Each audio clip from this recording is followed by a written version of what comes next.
الحمد للہ رب العالمین والصلاة والسلام علی سید المرسلین اما بعد فاعوذ باللہ من الشیطان الرجیم بسم اللہ الرحمن الرحیم پڑھیے الصلاۃ والسلام علیک یا رسول اللہ وعلی آلک و اصحابک یا سیدی یا نور نور اللہ الصلاۃ والسلام علیک یا نبی اللہ وعلی آلک و اصحابک یا حبیب اللہ۔ فرمان مصطفیٰ صلی اللہ تعالی علیہ وآلہ وسلم ہے، جس نے مجھ پر 10 مرتبہ صبح اور 10 مرتبہ شام کو درود پاک پڑھا، اس کو قیامت کے دن میری شفاعت ملے گی۔ صلو علی الحبیب صلی اللہ تعالی علی محمد صلی اللہ علیہ وآلہ وسلم۔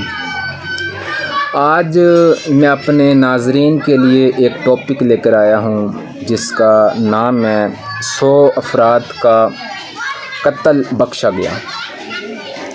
بنی اسرائیل کا ایک شخص جس نے 99 قتل کیے تھے،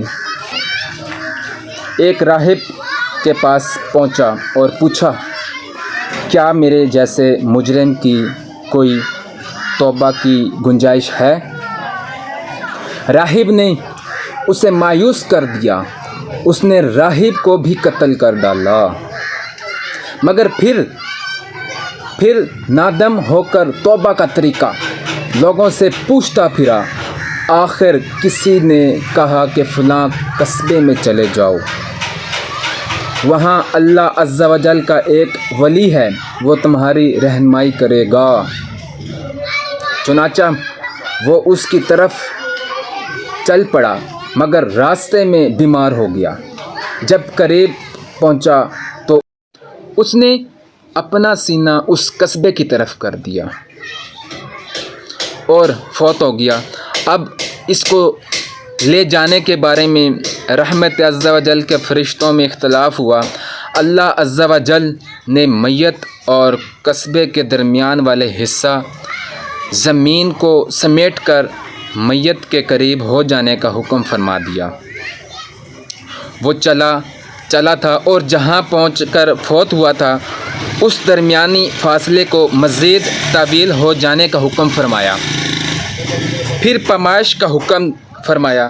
تو وہ جس قصبے کی طرف جا رہا تھا اس نے ایک بالشت پایا گیا اور اللہ عز و جل اس کی مغفرت فرما دی۔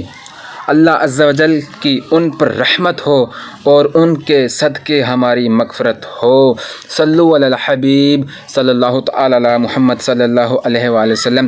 میٹھے میٹھے اسلامی بھائیوں، معلوم ہوا اولیاء کرام رحمۃ اللہ علیہ کی بارگاہ میں حاضری اور ان کی بستی کی تعظیم کرتے ہوئے اس کو اپنے روح قبلہ بنانا انتہائی پسند عمل ہے۔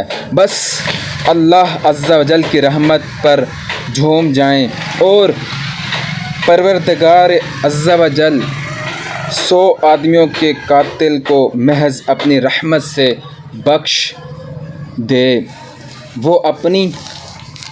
وہ اگر سنتوں کے ترتیب کے لیے عاشقان رسول صلی اللہ علیہ وآلہ وسلم کے ساتھ مدنی قافلے میں سفر کی نیت کرنے والے کسی خوش نصیب نوجوان پر مہربان ہو جائے تو یہ بھی اس کی رحمت ہی رحمت ہے، اور اللہ عز و جل کو ہر شے پر قدرت حاصل ہے۔